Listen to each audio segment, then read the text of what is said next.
العباد ولا حول ولا قوة إلا بالله العلي العظيم. أعوذ بالله من الشيطان اللعين الرجيم. بسم الله الرحمن الرحيم. الحمد لله الذي هدانا لهذا وما كنا لنهتدي لولا أن هدانا الله.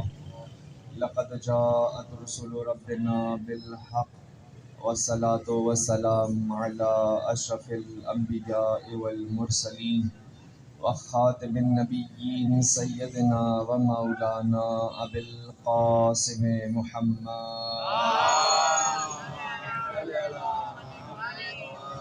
وأهل بيته الطيبين الطاهرين المعصومين المظلومين، رحمة الله على محبيهم ولعنة الله على أعدائهم أجمعين من يومنا هذا إلى يوم الدين. أما بعد، فقد قال الله سبحانه وتعالى في محكم كتابه المبين وهو أصدق الصادقين. بسم الله الرحمن الرحيم.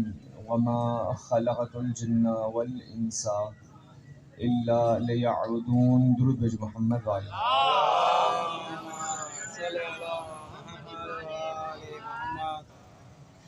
تمام حمد و ثنا، تمام تعریفیں، تمام بزرگیاں اس پروردگار عالم کے لیے کہ جس نے اس کائنات کو خلق کیا، ہمیں اور آپ کو عدم سے وجود بخشا، اور درود و سلام ہوں ذوات مقدسہ پر کہ جن کے صدقے میں پروردگار عالم نے اس کائنات کو بنایا.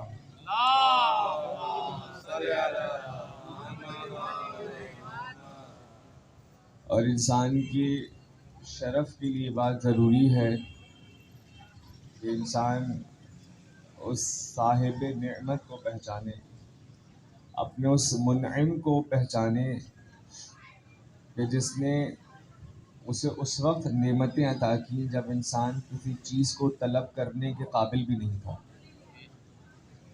جب انسان کا وجود کسی شے کے طلب کرنے سے قاصر تھا. اس وقت بھی پروردگار عالم نے اپنی نعمتوں سے اس کو نوازا. اور پھر یہ مقام کہ جہاں انسان کو اس قابل بنایا کہ وہ اپنے پروردگار عالم کے حضور نعمتوں کو طلب کر سکے، اس کو یہ توفیق عطا کی کہ وہ پروردگار عالم سے دعا کر سکے. تو کیسے ممکن ہے کہ اس موقع پر جب کچھ مانگا نہیں تھا تو عطا کیا، اور اب یہ موقع کہ جہاں اس نے یہ توفیق دی کہ انسان خدا سے طلب کرے، تو کیسے ممکن ہے کہ وہ اپنے بندے کی دعا کو قبول نہ کرے؟ کہ جس نے بغیر مانگے عطا کیا وہ مانگنے پر کتنا عطا کرے گا. لیکن ضروری ہے کہ انسان یہ یقین رکھے کہ وہ پروردگار کہ جس نے انسان کو عدم سے وجود بخشا ہے وہ انسان کے مانگنے پر اس کو عطا کرے گا. یہ یقین کی جو کیفیت ہے عزیزان گرامی، یہ بہت ضروری ہے. اس یقین کی وجہ سے ہی انسان پر اللہ تعالیٰ نعمتوں کو نازل کرتا ہے. اگر انسان کو یقین نہیں ہے تو لاکھ دعائیں کرتا رہے، لیکن اگر یقین کے ساتھ دعا کر رہا ہے تو پروردگار عالم دعا کو قبول کرتا ہے، مستجاب کرتا ہے. تو انسان کے لیے پروردگار عالم کے حضور خود یہ توفیقات دعا، یہ مقام شکر ہے. تو انسان کے شرف کے لیے یہ ضروری ہے کہ وہ اپنے منعم کو پہچانے، اس کی معرفت کو حاصل کرے اور پھر اس کا شکر ادا کرے. دیکھیے، یہ شکر کرنا انسان کے مقام کو بڑھا دیتا ہے. اگر انسان ناشکرا ہے تو پروردگار عالم یہ کہتا ہے کہ لَإِن شَكَرْتُمْ لَأَزِيدَنَّكُمْ، اگر تم میری نعمتوں کو شکر ادا کرو گے میں تمہاری نعمتوں میں اضافہ کر دوں گا.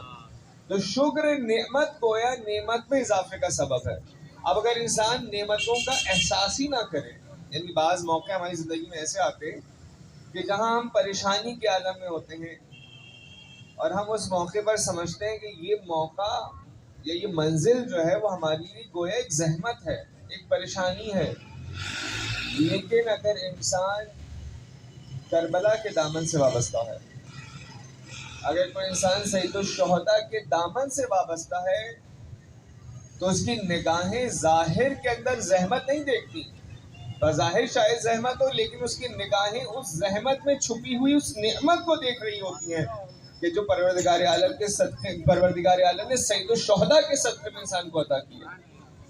یعنی کہ اگر آپ کردار سید الشہداء دیکھیں تو سید الشہداء نے ان منزلوں پر سجدہ شکر ادا کیا ہے کہ جو منزلیں مصائب ہوا کرتی ہیں.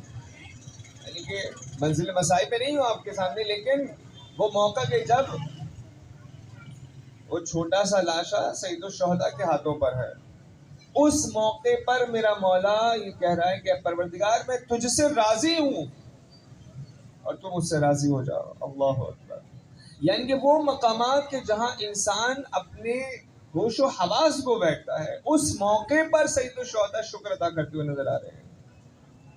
اور کیا کہنے کہ فقط سید الشہداء نہیں، سید الشہداء تو معصوم ہیں، قرآن کی روح سے امام ہیں، لیکن وہ ہستیاں کہ جو ان سے وابستہ ہو گئیں اور جنہوں نے اس یقین کے ساتھ کہ یہ امام حق ہے اپنے آپ کو ان کے سپرد کر دیا، ان ہستیوں کا عالم یہ ہے کہ جب یزید کے دربار میں ایک مرتبہ خطبہ دیتی ہیں اور وہ آگے سے ہی کہتا ہے کہ دیکھیں خدا نے آپ کے ساتھ کیا کیا، خدا نے آپ کے بھائی کو قتل کر دیا اور پروردگار عالم نے آپ کو اس مصیبت میں ڈالا. تو ایک مرتبہ میری بیوی جواب میں کیا فرماتی ہیں؟ بیوی فرماتی ہے کہ ہم نے کربلا سے لے کر اب تک پروردگار عالم کی طرف سے سوائے حسن و جمال کے کچھ نہیں دیکھا. یعنی اتنی مصیبتوں کو دیکھنے کے بعد وہ بیوی یہ کہہ رہی ہے کہ ان مصیبتوں میں جو چھپی ہوئی نعمتیں پروردگار ہیں، ہم نے سارے دور میں صرف اسی نعمت پروردگار کا ملاحظہ کرا ہے. تو جب انسان کربلا سے وابستہ ہو جاتا ہے تو ظاہر میں زحمت تو ہوتی ہے، ظاہر میں پریشانی تو ہوتی ہے، لیکن اس پریشانی کے اندر پروردگار عالم نے اس کے لیے رحمت اور نعمت کا حصہ رکھا ہوتا ہے. انسان اس رحمت اور نعمت کو دیکھتا ہے اور خدا کے حضور سجدہ کرتا ہے. درود بھیجے محمد و آل محمد.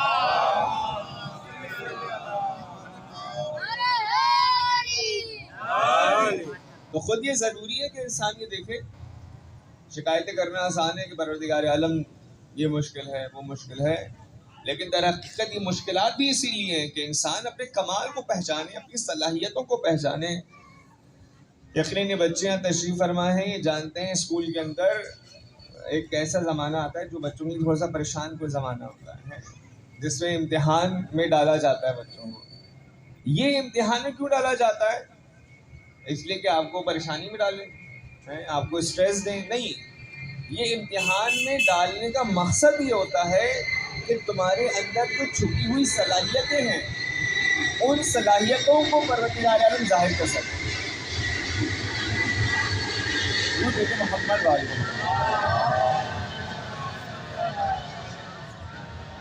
دیکھیں، جب تک مشکلات انسان کی زندگی میں نہیں آئیں گی، انسان کے اندر جو خدا بند عالم نے صلاحیتیں دی ہیں وہ صلاحیتیں ظاہر نہیں ہوں گی. اب یہ مشکلات کسی بھی انسانی زندگی کے کسی بھی شعبے میں آپ کے سامنے آ سکتی ہیں. اسکولوں میں کیا ہوتا ہے؟ بچوں کا امتحان لیا جاتا ہے تاکہ یہ دیکھیں کہ تمہارے اندر کتنی صلاحیت موجود ہے.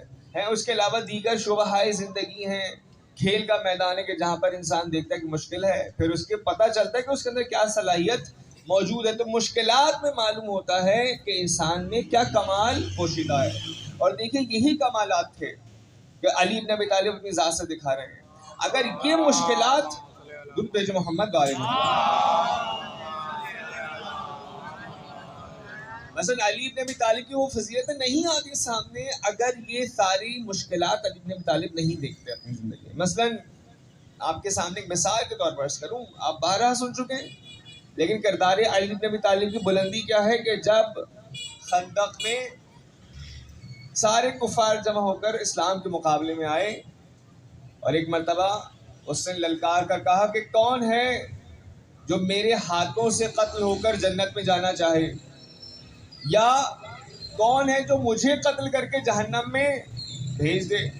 اس موقع پر جب کوئی نہیں اٹھا عمر ابن عبدالوت کے مقابلے میں تو تاریخ یہ کہتی کہ علی بن ابی طالب کھڑے ہوتے ہیں اور کہتے ہیں رسول خدا مجھے حکم دیجئے میں اس کی زبان بند کر دوں.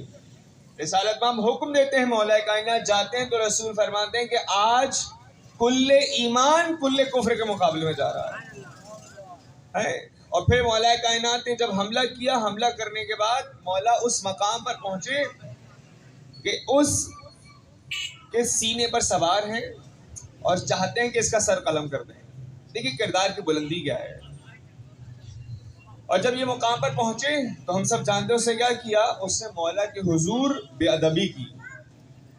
اچھا ہم اور آپ اگر اپنے آپ کو دیکھیں تو اگر کوئی ہمارے ساتھ ایسی جسارت کرے تو ہمارا کیا ری ایکشن ہوتا ہے، ہم کیا احساس کرتے ہیں. لیکن علی بن ابی طالب کیا بتا رہے ہیں، یہ جو فضیلت علی بن ابی طالب ہے یہ کیوں آیا ہوئی، کیوں ظاہر ہوئی؟ اس لیے کہ ایک ایسا موقع آیا زندگی کے اندر جہاں علی بن ابی طالب اپنے کردار کی اس بلندی کو دکھا سکتے ہیں. تو علی نے کیا کیا؟ مولا کہنا تھا کیا کیا؟ جب اس نے مولا کے چہرے پر نہ اپنا تھوک پھینکا اس لائن نے، تو ایک مرتبہ وہ علی بن ابی طالب جو اس کو قتل کرنے کے لیے آئے تھے، ایک مرتبہ اس کے سینے سے ہٹ جاتے ہیں. سینے سے ہٹتے ہیں، ہٹنے کے بعد تھوڑی دیر بعد اس کا سر قلم کر دیتے ہیں. لوگ پوچھتے ہیں کہ یا علی آپ نے پہلے کیوں قلم نہیں کیا؟ علی بن ابی طالب وہ نفس کہ جس کا نفس پروردگار عالم خرید چکا ہے، وہ نفس کے جسے پروردگار عالم آیہ مباہلہ کے تحت نفس رسول قرار دے رہا ہے، اس نفس میں غصہ نہیں آ سکتا. لیکن علی بن ابی طالب نے اتنا خیال کیا کہ قیامت تک کوئی مورخ یہ نہ لکھے کہ علی نے عمر ابن عبدود کو اس لیے قتل کیا کہ اس نے علی کے حضور بے ادبی کی تھی. مولا نے ہٹ کر بتایا کہ ہم اپنے نفس کی خاطر کوئی کام انجام نہیں دیتے. درود بھیجو محمد و آل محمد.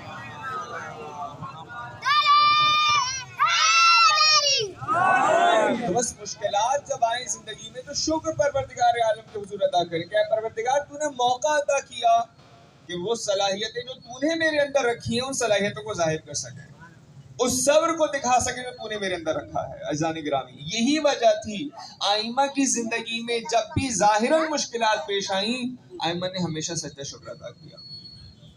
امام زین العابدین کی آپ زندگی کو مطالعہ کریں، ہم دیکھتے ہیں وہ مصائب میرے مولا پہ ٹوٹے لیکن اس کے باوجود پروردگار عالم کا اتنی عبادت کی، اتنے سجدے کیے کہ پروردگار عالم کہتا ہے کہ انتا زین العابدین انتا سید الساجدین، کہ تم سجدہ کرنے والوں کے سردار ہو. اللہ اکبر.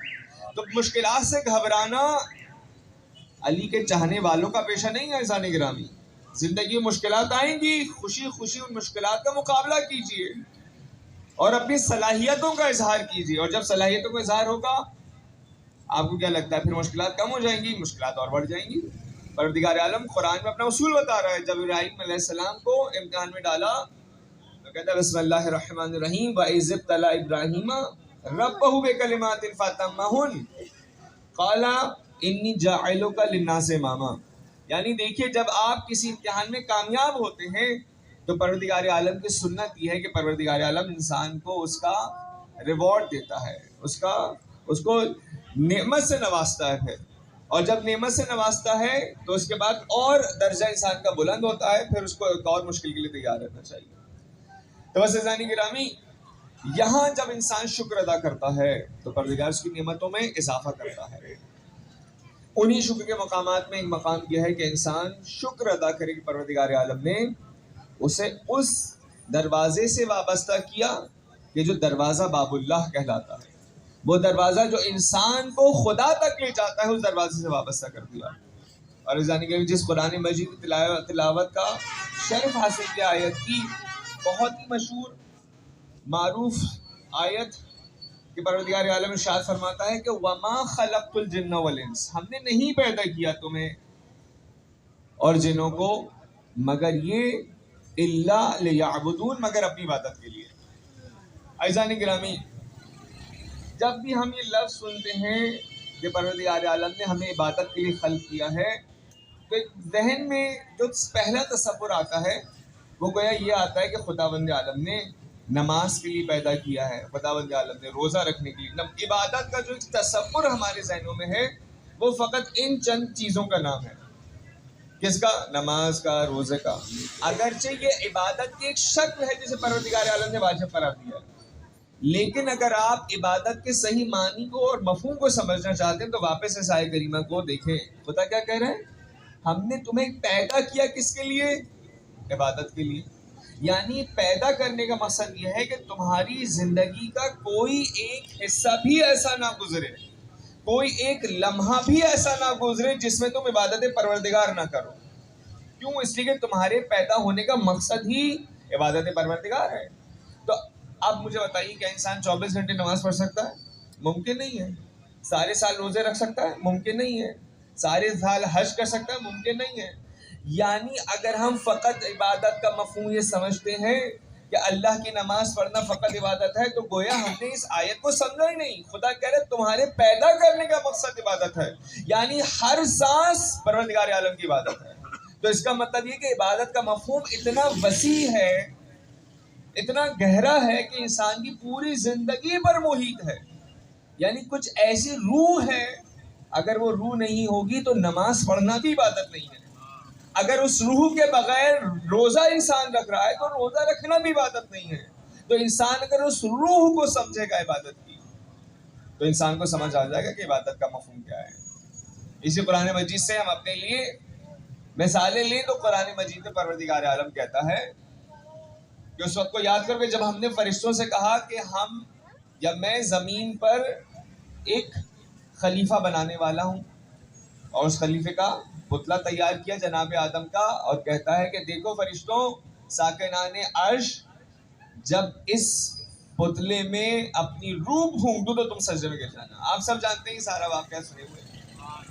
اس موقع پر قرآن یہ کہتا ہے کہ سارے فرشتے سجدے میں چلے گئے سوائے ابلیس کے. شیطان نے سجدہ نہیں کیا. اچھا، شیطان نے کیا کہا پروردگار عالم سے؟ شیطان یا ابلیس وہ شخص تھا کہ جس نے اتنی عبادت کی تھی، حالانکہ تھا جنوں میں سے، فرشتہ نہیں تھا، جنوں میں سے تھا، لیکن اتنی عبادت کی پروردگار عالم کی کہ پروردگار عالم نے اس کی عبادت کی وجہ سے اس کو یہ مقام عطا کیا کہ وہ عرش پر فرشتوں کے ساتھ عبادت کیا کرتا تھا. اور جب ساکنان عرش کو حکم ہوا تو جو بھی عرش پر رہنے والے تھے ان سب کو حکم تھا سجدہ کرو. لیکن شیطان نے سجدے سے انکار کر دیا اور کیا کہا؟ یہ بات آپ کو سمجھائے گی کہ عبادت کا دراصل مفہوم کیا ہے. کیا کہا اس نے؟ کہنے لگا پروردگار، خدا نے کہا تو نے سجدہ کیوں نہیں کیا؟ کہتا ہے کہ اے پروردگار، تو نے اسے مٹی سے پیدا کیا ہے، مجھے آگ سے پیدا کیا ہے. آگ کی خاصیت یہ ہوتی ہے کہ جب آگ کو جلایا جاتا ہے تو وہ بلند ہوتی ہے. مٹی کی خاصیت یہ ہے کہ اگر اس کو چھوڑا جاتا ہے تو وہ پستی میں جاتی ہے. چونکہ یہ پستی میں جاتی ہے اور میں بلند ہوتا ہوں تو میں اس سے افضل ہوں، میں کیوں اس کو سجدہ کروں؟ یہ وہ پہلا انسان تھا اس کائنات میں جس نے غرور کیا، جس نے تکبر کیا، جس نے خود پسندی کی. پروردگار عالم نے کیا کہا کہ تو مردود ہے، راندہ درگاہ ہے، تو لعین ہے، قیامت تک نکل جا میری بارگاہ سے. ایک سجدے سے انکار کیا تھا. کہتا ہے پروردگار مجھے نکال لیں گے اپنی بارگاہ سے، بس یہ ایک سجدہ چھوڑ دے، میں زمین کے ہر چپے پہ اتنے سجدے کروں گا کہ تو راضی ہو جائے گا. خدا کہتا ہے مجھے وہ سجدہ نہیں چاہیے جو تو اپنی خواہش سے کرتا ہے. جانیے توجہ فرمائیے گا. اللہ کہتا ہے کہ مجھے وہ سجدہ نہیں چاہیے جو تو اپنی خواہش سے کرتا ہے، مجھے وہ سجدہ چاہیے جو میں تجھ سے چاہتا ہوں. یعنی عبادت وہ نہیں ہے کہ جو انسان اپنی خواہش سے کرے، عبادت وہ ہے کہ جو انسان خدا کی خواہش سے کرے. اگر انسان کوئی بھی کام اپنی خواہش سے کر رہا ہے تو پروردگار عالم کی بارگاہ میں قبول نہیں ہوگا. درود بھیجے محمد و آل محمد.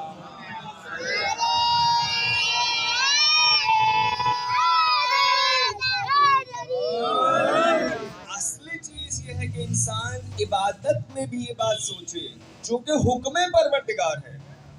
سمجھے گا بات؟ اس نے کہا میں آپ کا اس سجدے کے علاوہ اتنے سجدے کروں گا. اللہ نے کہا مجھے تیرے سجدے نہیں چاہیے، مجھے وہ سجدہ چاہیے جو میں تجھے سے چاہ رہا ہوں. یعنی جب تو اپنی خواہش کو ختم کر کے سجدہ کرے گا تو خدا قبول کرے گا. تو خواہش کے مطابق سجدہ کرے گا کہ تجھے اچھا لگتا ہے سجدہ کرنا. خدا کہتا ہے کہ یہ شرک خفی ہے، چھپا ہوا شرک ہے.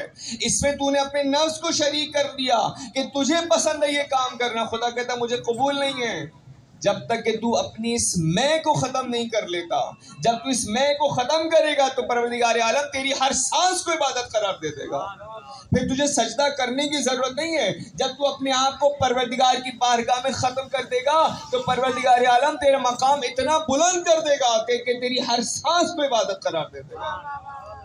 عزیزان گرامی، جب انسان یہ سمجھ لے کہ عبادت کیا ہے، عبادت کا مفہوم یہ ہے کہ جہاں انسان اپنے مالک کی مرضی کو دیکھ کر عمل انجام دے، اپنی خواہش کے مطابق اگر عمل انجام دے رہا ہے، چاہے شکل نماز کی ہے، چاہے شکل روزے کی ہے، چاہے شکل کسی اور عبادت کی ہے، لیکن اگر اپنی خواہش ہے، اپنے دل کی مرضی شامل ہے. دیکھیے یہیں پر انسان کا اخلاص ظاہر ہوتا ہے.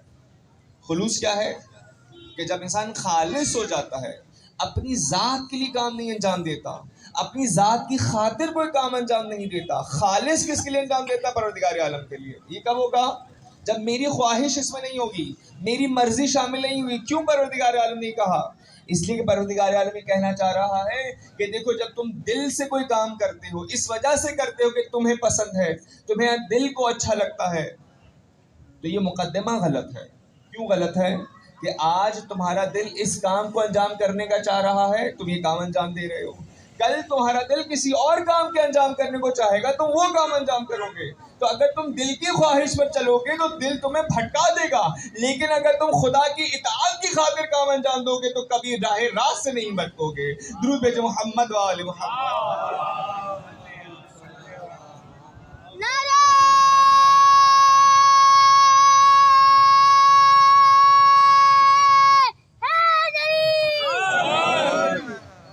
اور اللہ تعالیٰ یہ کہتا ہے کہ اے بندے، دیکھیے خدا بند عالم یہ چاہتا ہے کہ انسان کے اندر جو صلاحیتیں ہیں ان صلاحیتوں کو انسان پہچانے اور اس کمال پر پہنچے جس کمال پر انسان کو پہنچنے کے لیے پیدا کیا گیا. اس کمال پر پہنچنے کا راستہ کیا ہے کہ انسان عبادت کرے. عبادت یعنی کوئی کام اپنی مرضی سے انجام نہ دے. جب بھی کوئی کام انجام دے ایک مرتبہ سوچے آیا میرا مالک اس کام سے خوش ہے یا نہیں ہے. ہر موقع پر عزیزان گرامی، میرا امام اس کام سے راضی ہے یا نہیں ہے. مثلا یہ جو میں جملہ بولنے والا ہوں، آیا میرا مولا اس جملے سے راضی ہے یا نہیں ہے. یہ جو میں منظر دیکھنے والا ہوں، آیا اس منظر سے میرا مولا راضی ہے یا نہیں ہے. اگر میرا مولا راضی نہیں ہے، چاہے میرے دل میں کتنی ہی خواہش کیوں نہ ہو، اگر انسان اپنی خواہش کو ترک کر کے اپنے آقا و مولا کی مرضی کو مد نظر رکھے گا، یہ مد نظر رکھنا اس کے لیے عبادت قرار پائے گا. اب اگر زندگی کا کوئی پہلو ہے، آپ کہیں بھی جاب کرتے ہیں، کہیں نوکری کرتے ہیں، کہیں پڑھائی کرتے ہیں، آپ کے سامنے فقط دو راستے ہیں. کیا راستے ہیں؟ آپ بس یہ دیکھیں کہ کیا یہ کام سید الشہداء کو قبول ہے؟ کیا میرا یہ جملہ سید الشہداء کو قبول ہے؟ کیا جو میں یہ سن رہا ہوں سید الشہداء کو قبول ہے؟ اگر انہیں قبول ہے تو انسان کے لیے صحیح ہے. لیکن اگر سید الشہداء راضی نہیں ہے عزیزان گرامی، اگر میرا مولا راضی نہیں ہے تو انسان لاکھ سنتا رہے، خالص نہیں ہے. وہ پروردگار عالم چاہتا ہے کہ انسان اپنے نفس کو پہچانے، اپنے آپ کو پہچانے. پھر کیا ہوگا؟ خدا کہتا ہے بندے، دیکھیے محبت کا اظہار کیسے کرتا ہے. حدیث قدسی میں فرماتا ہے کہ اے بندے تو میرا ہو جا. جب انسان کسی سے محبت کرتا ہے، عشق کرتا ہے تو کیا کہتا ہے؟ تو میرا ہو جا. خدا کیا کہتا ہے اپنے بندے سے؟ اے بندے تو میرا ہو جا. پھر کیا ہوگا؟ میں تیرا ہو جاؤں گا. دیکھ تو ختم ہونے والا ہے لیکن میں باقی رہنے والا ہوں. اگر تو میرا ہو جائے گا تو بھی باقی ہو جائے گا. پروردگار عالم حدیث میں فرماتا ہے انسان تو میرا ہو جا، میں تیرا ہو جاؤں گا. پھر کیا ہوگا؟ پھر ان آنکھوں سے تو وہ دیکھے گا جو میں دیکھتا ہوں. پھر ان ہاتھوں سے تو وہ کام انجام دے گا جو پروردگار عالم انجام دیتا ہے. پھر اس زبان سے تو وہ گفتگو کرے گا جو پروردگار عالم انجام گفتگو کرتا ہے. عزیزان گرامی، تاریخ انسانیت میں اگر کوئی شخصیت ملتی ہے کہ جس نے اپنے آپ کو ذات پروردگار عالم میں ختم کر دیا تو وہ شخصیت ملتی ہے کہ جس نے اتنی عبادت کی پروردگار عالم کی، اپنے آپ کو خدا کے اتنے حوالے کر دیا کہ اب اس کی آنکھیں نہیں رہی، اب اس کی زبان نہیں رہی، اب اس کا چہرہ نہیں رہا، بلکہ اس کی آنکھیں عین اللہ بن گئیں، اس کی زبان لسان اللہ بن گئی، اس کے ہاتھ ید اللہ بن گئے، ارے اس کا چہرہ وجہ اللہ بن گیا. اب اگر خدا کو پہچاننا ہے تو علی کے چہرے کو دیکھنا پڑے گا. درود بھیجو محمد و آل محمد.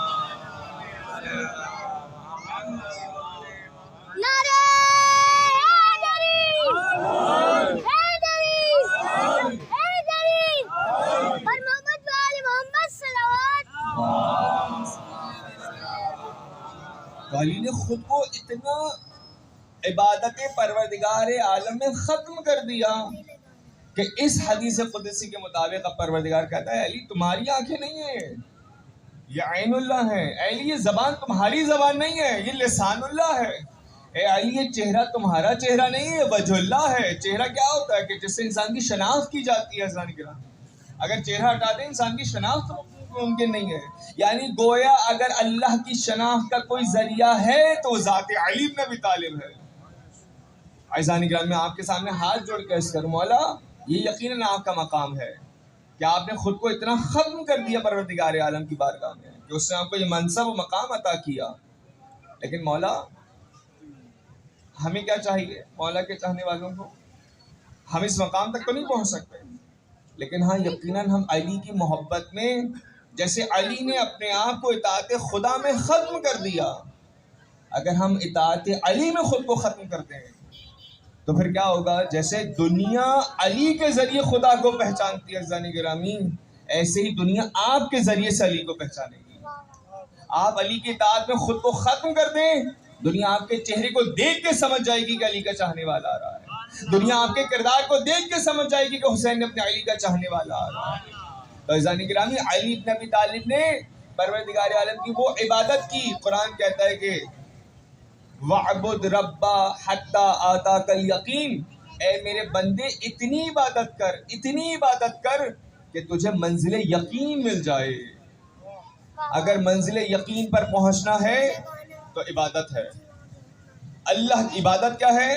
ہر وہ کام جو خدا چاہتا ہے انسان انجام دے، یہ عبادت ہے۔ اللہ کہہ رہا ہے کہ بندہ اگر یقین چاہتا ہے تو اتنی عبادت کر کہ تجھے منزل یقین مل جائے۔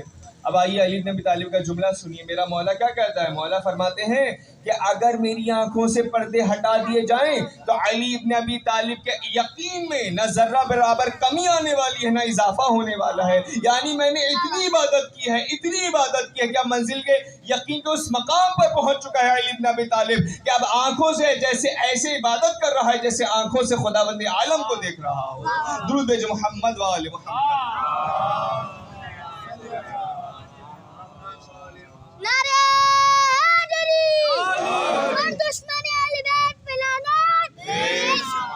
اور دیکھیے فقط یہی نہیں کہ علی اس مقام پر پہنچے، علی تو اس مقام پر تھے کہ جنہوں نے براہ راست خدا کے ذریعے سے اس کی معرفت کو حاصل کیا۔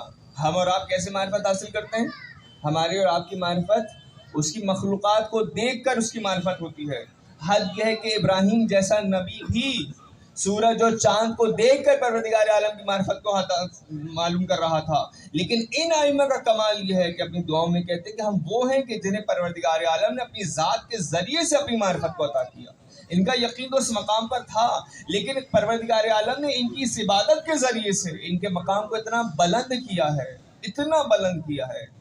اب فقط ان کی سانسیں عبادت نہیں ہے، سانسیں تو اس وقت تک ہیں جب تک وہ زندہ ہیں، لیکن پروردگار عالم نے مقام اتنا بلند کیا کہ اب تمہاری فقط سانسیں عبادت نہیں ہے، بلکہ یا علی جب تک کوئی انسان تمہارا ذکر کرتا رہے گا یہ ذکر کرنا بھی عبادت ہو جائے گا۔ یا علی جب تک کوئی انسان تمہارا چہرہ دیکھتا رہے گا، ایک انسان یہ ہوتا ہے کہ خود اپنی ذات کے لیے عبادت کرتا ہے، لیکن علی بن ابی طالب نے وہ مقام پایا ہے کہ انسان علی کے چہرے کو دیکھ کر پروردگار عالم کی عبادت کیا کرتے ہیں، علی کا ذکر کرتے ہیں، عبادت پروردگار عالم کی ہو جاتی ہے۔ اور پھر اس کے بعد رسول فرماتے ہیں فقط علی کا چہرہ دیکھنا عبادت نہیں ہے، فقط علی کا ذکر کرنا عبادت نہیں ہے، بلکہ جو شخص علی کا ذکر نہیں کر سکتا، علی کا چہرہ نہیں دیکھ سکتا، ارے علی کی محبت دل میں رکھ لو، یہ محبت دل میں رکھنا بھی عبادت ہے۔ درود جو محمد و آل محمد۔ بس جانے گا آپ نے یقیناً بہت زحمت کی، یہ محبت علی ہے کہ جو انسان کے لیے باعث کمال ہے، یہ محبت ہے کہ جس محبت کے اثرات یہ ہیں کہ آج ہزاروں سال گزرنے کے بعد چاہنے والے ایسی شدید محبت کرتے ہیں کہ آج بھی اپنا سب کچھ علی کی خاطر قربان کرنے کے لیے تیار ہیں۔ اور یہی محبت علی ہے کہ جس محبت علی اور اسی کے مقابلے میں بغض علی، علی کے چاہنے والے بھی بہت، علی کے دشمن بھی بہت، ایسے دشمن کہ جب میرا مولا سید الشہداء کربلا میں موجود ہوئے، وارد ہوئے، مختلف خطبات دیے، مکالمے ہوئے، ان مکالموں میں سے ایک مکالمے میں سید الشہداء کو ہی سننا پڑا کہ اے حسین ہمیں تم سے دشمنی نہیں ہے، یہ کربلا گویا علی کے بغض کا نتیجہ ہے، یہ علی سے نفرت کا نتیجہ ہے کہ علی نے ان کے بزرگان کو قتل کیا بدر میں، احد میں، یہ اس کا نتیجہ ہے کہ سید الشہداء کو قربانی دینی پڑی، سید الشہداء کو منزل مصائب میں آنا پڑا۔ اللہ اکبر، کیسا بغض تھا! جب آج بغض کا عالم یہ ہے کہ علی کے چاہنے والوں کو قتل کیا جاتا ہے نام علی پر، سوچئے اس دور میں کیا عالم ہوگا، دشمنی علی کا، بغض علی کا، کہ سید الشہداء کو قتل کر رہے ہیں، کہہ رہے ہیں کہ یا حسین تم سے دشمنی نہیں ہے، تمہارے بابا سے دشمنی ہے۔ بس عزیزان گرامی، یہ علی سے بغض کا نتیجہ ہے کہ حسین لاشوں پر لاشوں اٹھاتے ہیں۔ فقط علی سے بغض قتل کر کے نہیں نکالا انہوں نے، بلکہ عالم یہ ہے کہ جب سب شہید ہو چکے، سید الشہداء کا لاشا پامال کر چکے، اللہ اکبر، یعنی کہ حد یہ ہے کہ قتل کرنے کے بعد نال بندی کی گئی تاکہ حسین کے لاشے کو پامال کریں، اس لاشے کو، اس جسم اقدس کو کہ جسے خود رسالت مآب چوا کرتے تھے، انہی مسلمانوں نے رسول کا کلمہ پڑھتے ہوئے رسول کے نواسے کے لاشے کو پامال کر دیا۔ ہاں شاید یہ وہ ظلم ہے عزیزان گرامی، کربلا میں 2 ظلم ہوئے ہیں۔ دیکھیے قرآن کی روح سے اگر کسی کو ناحق قتل کیا جائے تو اس کا بدلہ ممکن ہے، توجہ فرمائیے گا، کسی کو ناحق قتل کر دیا جائے تو اس کا بدلہ ہے کہ جس نے قتل کیا انسان اس کو بھی قتل کر دے، لیکن اللہ اکبر، کربلا میں کچھ ایسے مظالم ہیں کہ جن کا کوئی بدلہ ممکن نہیں ہے۔ یہ ممکن نہیں ہے کہ اہل بیت کا گھرانہ ان مظالم کا بدلہ لے سکے۔ وہ کون سے مظالم تھے کہ ہاں حسین شہید ہو چکے ہیں، لیکن ہاں جب حسین شہید ہوئے اس کے بعد جو ظلم ڈھائے گئے، ارے جب زینب کے سر سے چادر چھینی گئی، ارے یہ بے ردائی زینب و اہل حرم، یہ وہ ظلم ہے عزیزان گرامی کہ تا قیام قیامت اس ظلم کا بدلہ نہیں لیا جا سکتا، ارے اس ظلم کا قصاص نہیں لیا جا سکتا۔ یہی وجہ تھی کہ جب بھی میرا چوتھا مولا گریا کرتا تھا، ایک مرتبہ بآواز بلند کہتا تھا، پوچھنے والے نے پوچھا مولا ارے کب تک گریا کریے گا؟ ایک مرتبہ میرا مولا کہتا، ارے تو نے انصاف نہیں کیا، ارے ہمارا گھر کا گھر قربان ہو گیا، لیکن ہاں ارے شہادت تو ہماری میراث ہے، لیکن کیا یہ بھی ہماری میراث ہے کہ رسول کی بیٹیاں، ارے فاطمہ زہرا کی بیٹیوں کو ارے شام و کوفے کے بازاروں میں ایسے لایا جائے، ارے جیسے غلاموں کنیزوں کو لایا جاتا ہے، ارے سر پر چادر نہیں ہے، بے ردا اور ہاتھ بسے پشت بندے ہیں۔ عزیزوں رونے والوں، ارے جب خیموں میں آگ لگی، ایک مرتبہ ایک 4 سال کی بچی ارے اپنے بابا کو ڈھونڈتی ہوئی ارے اس شام کے اندھیرے میں ایک مرتبہ مقتل میں دوڑی اور شاید بابا کی خوشبو کو محسوس کیا ہو، ارے بابا کو آوازیں دیتی جاتی تھی، اے بابا کہاں ہو؟ ارے بابا سکینہ کے دامن میں آگ لگی ہے بابا۔ ارے ہاں ان آوازوں کے بعد ایک مرتبہ آواز آتی ہے، الیہ الیہ یا بنیا، اے میری بیٹی میرے پاس آ جا۔